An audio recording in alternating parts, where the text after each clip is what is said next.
champhai thang chung te penga kanom meka ka thian te kha ka GoPro dik lo vamin lo vakal sana hey Harley Davidson 440X kan khalchin don ani an ron los tira karil ruam chu dang zong a in exhaust super slender exhaust powder coating anga til tuka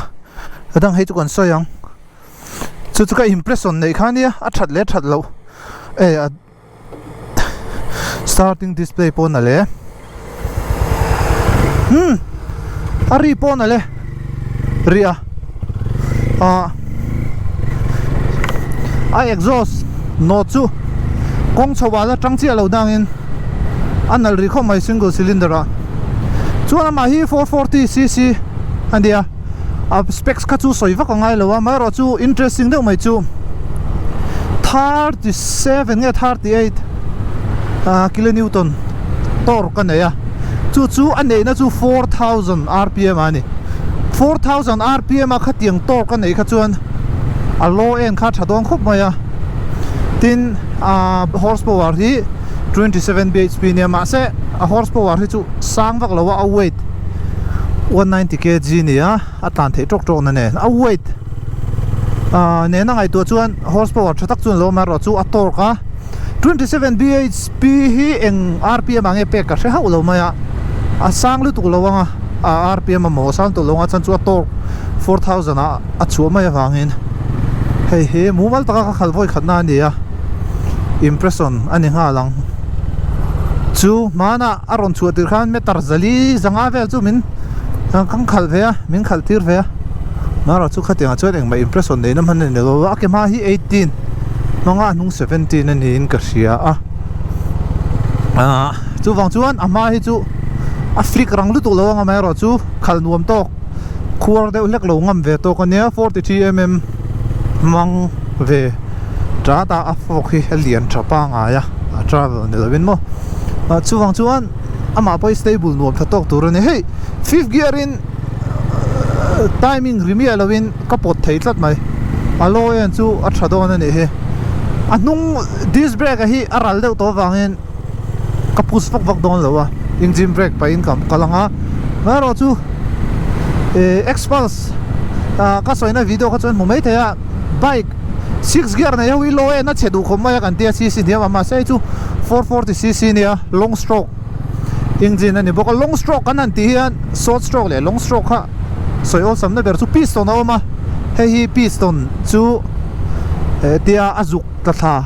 nge tia kuwa atia zuk jinlu tia sumo a piston chu bike khal ho jong an traffic kha bi piston kha a diameter aya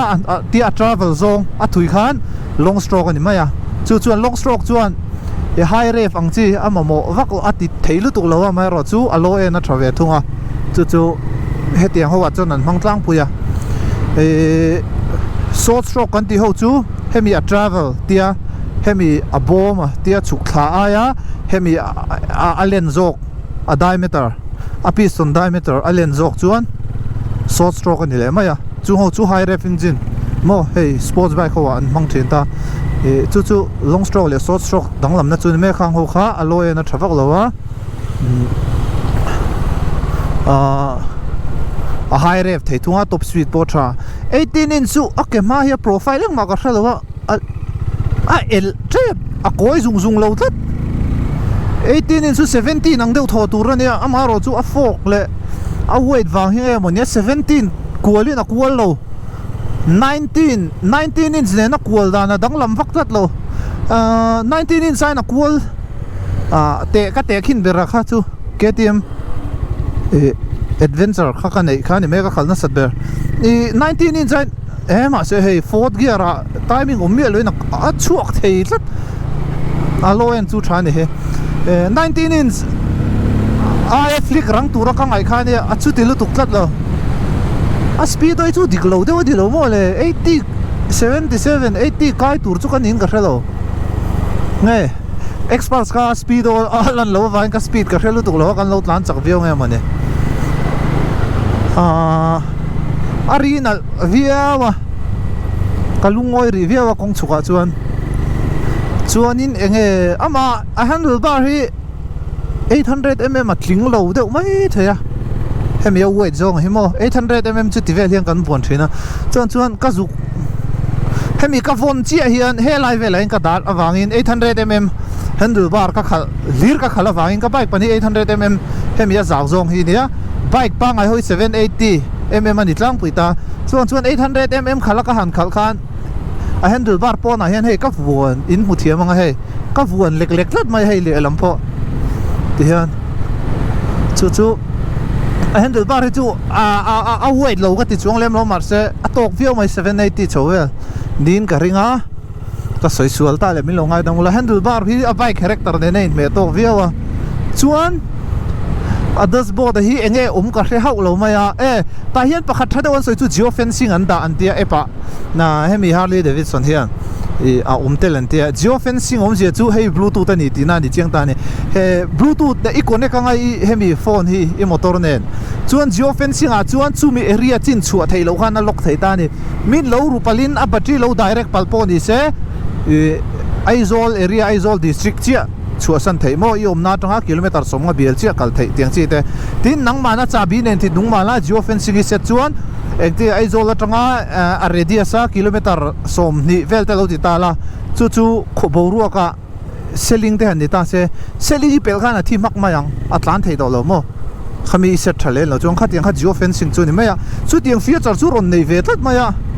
a thakop mai ya ga hang khal zelanga engine le tiang vela enge Harley Davidson Mingpu Hero bike thau nge nia a Hero bike dang ai na smooth ve de bem ti te pokan thra chho tura ngai la tho me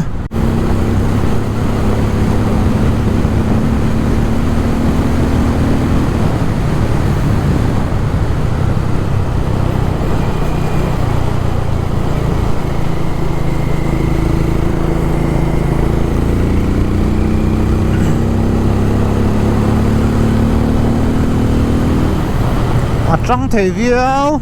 Ford gear pon tin a side mirror hi a quality chelu tu lo ma ro chu a view hi chu thapa ngai view ka soi sel lo a vibration po chelem lo ma ha ami quality chu ai moi to chu ron siam thein ka ring a quality kha hei ai chu na la thatai kan ti ve do a hei helai vel an ani chuan a tlom hel sat ma se adang ai chuan a zia viawa chuan a switch vel poi han me vak thu lem lo ma ro chu switch quality chetak chunin ka hrelo a pa ngai viau en ka hria chuan a si ta kan ta thang a si thi ka du ai chuan an ne mani kho chu han khal mai tan chuan a nuam viawanga a ha da manga ma se long ran don chuan an nem ke chu si ru ka ngai nat wang pon me ta ma se si ta ru yan monga kham har zo ka a si ti chu nem hreta ba ka amalama te hey apo a tran po tang ve thei khop maya aloen hi a thata wang hian 90 vela po a foot pack a chum vibration om voklo a zia viau mai ma ta a si chu ka soya kan mu lok chin teng cheu o lak lo to ka kan tinga nge second gear first gear neutral ka soi line lak lo viau thin ma se hei a si thi helam hi helai vel kan va thu sia a telu to ka helai support hi helaman tol nun don in helai na contour le sia a du ba ka a si thi a zui rang helai hian min do le tho sia a si thi chu out of 10 a 6 vela ka da mai the expose in thudan nom vak na om lo tlat chuan a soi sel ngor kha tumlam ni lovin fakte soi sel ta kain pol nuai do na chuan in ama hi tur ni lawa roadster ania ma se akedana hi khal tirta an mani hian hey an hero ho inan han soina te an launch na le tinga neng lo sang apo hian roadster an base jok ti hi ni veka a character po ma se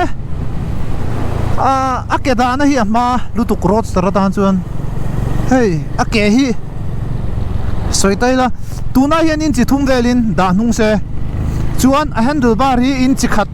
emo vel le achan ve velin tolma se chu roadster position turani tuna hi chuan tura asiam tumche silawin akedana ya touring set lu tu ka he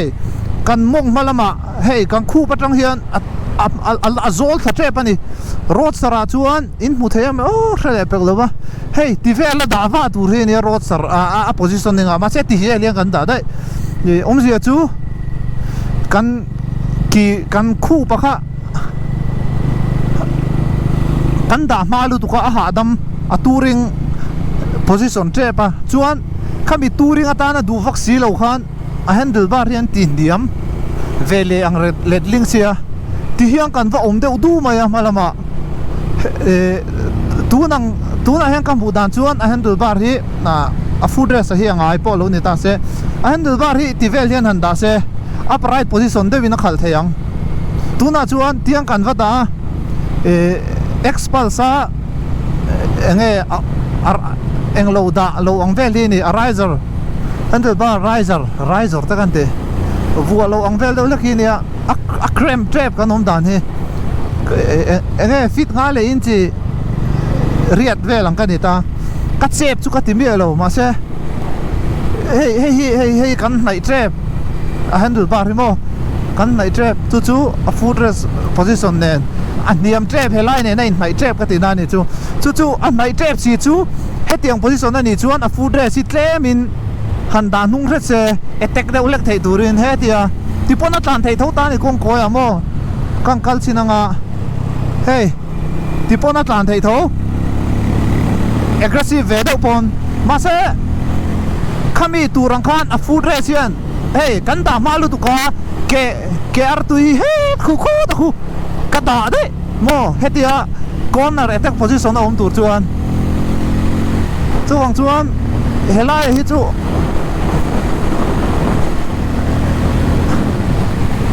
a footrest position hi nung deuh khet se or a road saranti ro ta ka chuan hei ai nung khet se chuan a handle adilo chuan touring lampang on huam lo in ama hi sang lo se a character ni na phok chu zo ka ngemo ka ti roadster ni chia silo tourer ni chia silo kara deuh hekin ka ria kan pudan na ni chu enge a then chuan hero ho bai ka khal saka soi sel vok mai lo te me ta ka mudan dik ta ka nia ka khal saka bang hang ka fak na tu rom chuang lo wa ka khal saka bang hang ka soi sel na tu rom chuang lo wa ka mudan dik ta ka nia chuan overall la kan lu tong ma se ka soi jong song kha enge ka mudan na nia a that lo na po ka soi nem zok ma mai theya ma se thil pakhat a to poi moi mem chu Harley Davidson bike ka nia nuai ni sing thum velin ka ri on road ani chu taka chu danglam ta ni kan bike kha kan han soi ra hen kan du kholo na yang pon soi mai la Harley Davidson thar servicing mumal taxi warranty ve ka om thei si 440cc mo cruise dan an duam tok em tlan fuwa a tlan chak dong po thei tho ma ro chu hadam taka tlan pui thei si nuai ni chinga nuai a lei turom ta ni chu a interesting ta em mai ni khatia ang bike kha Harley Davidson ni second hand po ni se khatiang kha ni humang mai lawang chuwang chuan khami zonga kha chuan kha a strong point vele na ta ni chuan a dot le a engine ni he RPM 4000 a chel ni a foot pack in vibration ka hello reng a side mirror hi an ula vibration om vak lo reng chuwang a engine hi hero product Harley Davidson bets vu amai chu ni lo deu Harley Davidson enge hero ho company hi an lir thele tam takhi engine hi refinement na thalu tuk bik lawa a chie han tia chengoi ngoi mo ri rum chu ni lawa masa a response le a engine a refinement na chu kalung oi ve khop mai a ri pona hey stock exhaust ania azia viau ma se atira ka soita ma se kan bele sang MRF tayar manga engber nge man ka khelawa kong ko ya min the that zel anung hian ama hi chu ka pus ve do ngamaya ka pus an tira tlan chak bak ne lo mai la anung hi min the trep zel ka min ti kon fi lo ka tlan vak ngam lo ri tlan vak po ka tum lem lo ase anunga anal da win tuya pai thalo ani mai the hei khu vak ni si lo atar patana kha ka en china tui ka en nga tui pai vak chi po ani lo trim ta chu hang chuan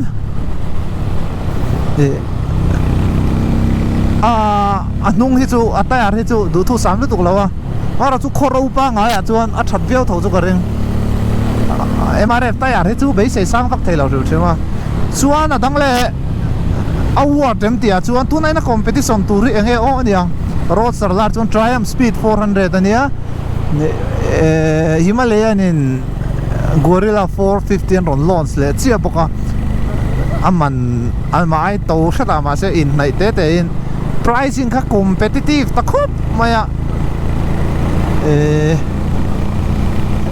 engine a brand Harley Davidson du version film ta chuan to hemit luka chen stra hi om lawa maro chu thalai de ulek ta na roadster du dan chuan Triumph kha afu wei theya ten Gorilla 450 om boka Gorilla 450 kala khal ni alawa ka soingam lo Triumph Speed po kala khal chung lo maro chu an review le tiang vel hanen chuan Gorilla chu kam ma sa vero ka impress chu Himalaya 450 ho super motor ni ka ti de waya ege mani ron thlang ma se engine ngai ve kan dia chuan khatiang kha ni de waya roadster type tuna a el puyama category a chuan chungong chu ni mai ome chu jinga chuan kan te sa zir khan ani ve ta ni chuwangin he bike hi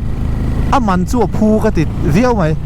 soi sel na te po han nei ve viau mai la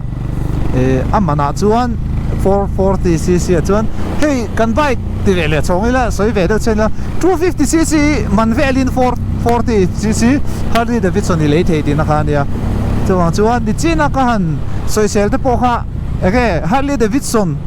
tu rakam mu dan karil ruwa hey expectation kalau te na tangin kalau ne tang kan te to pania masa chu zong zong chu to mo poi mo ber chu amana ni ta ni amana kha kot ka ya noi ni singa ai to mai le thei be o wangin kan soi sel tam ta kha noi nga man ni se soi sel ege soi sel tlang na tur ni rualin noi ni singa man ai dia wa chuan compromise mo kha ve tur ni engting compromise kha bi zo tongin kan soi mai do na bi zo tong wa thiam thei lo thei je chumi wangin vibration hi food pack ayan aron om lo ra food pack ai chon handle bar ai om na sa zogin ka ria hey 6000 hi hey ka en vung ai lo wa 6000 vela hian handle bar ai hian la hian vibration aron om trepa ma se kan thian ten ni so a food pack ai chuan ta hian fourth gear om trep fourth gear om na khan fifth gear chuan om le chuang si lo 5000 rpm vela fourth gear chuan vibration ron siam ve do ni he ma se he chu single cylinder a anglo a bore le stroke hi 79 mm le 81 mm vel ning ka ria alen ngai tu chuan anna lo khop mai tin ari hi hey bike exhaust dang kan han vua exhaust toka kan han her kuak bel ang leglek mo sorry te po ang leglek mai a thumping a hi anal kati khop mai a exhaust ka ti rafiam thu dang kan han mang huai nangin ari chu na la ni hi ka bike khal lai si sang lu tu lo single cylinder bike ka chuan anal pokol takania Benelli Leo Vincino ami kha aping kan sai mai do na khang ho khanal ka ti china ma se kha ko chu exhaust wo no nal zola chuan anal sok tlan mai single cylinder bike ka chuan arinal khop mai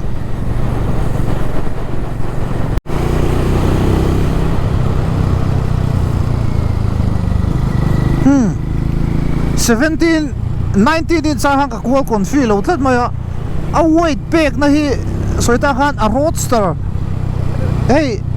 ka soi zo ka chu kai chu an ron tina hang kan review ani maya a review a ho hian an fak thei ko mai ma se roadster anga khal don khan a flick man lo a rit a feel ya rit tlat chu te chu ni kan du na pong kan tlan le ram na san chu o ziran ma choi le ta roadster feel ni chi alowing ka ria mà sẽ ta khát âm mình cái ngày tuổi tuổi này gear thác pon nuông view chuan pakhat ka soi kha kan soi zo lok ari hi amoi khop ma chu adik view ka soi chu roadster di se chuan a food race live la ta lianom tur ni a malu tuka a seat an hiam sia food race a ma sia ti hiang kan thu deuh du maya chuan ama hi oil cooled and liquid cooled and chi alowa liquid cooled ron mang se chuan dik view takya ase ama hi bike ta kan dia LED vel ron mang vek boka a headlight hi ente kan en lok ka khal tok hero lawanga a headlight po hero ho hian H da kher hin tum china headlight design nei po H changa ni mo khatiang khan ron ni chi alo ni me chu bang chuan a zia view enge headlight ta dan poi ka hrelo ya a zia view ama hi chu hey LED trans signal vel manga USB 4 mang boka bike thatak chu ni ante ni chu ka review top na ndro se khu ama khoi ni la a moi di dan chuan a moi view mai thea a thing di dan chuan a thing view mai thei boka nor chu Harley Davidson bike noi ni chinga noi ni lei thei di han soi ni chu e kha shooting alone nei lo zero so shooting alone nei ni chu ngoro petrol a tlem to ti lai kan lo on bung chu phurania kha zong kha kan review chu ni ro se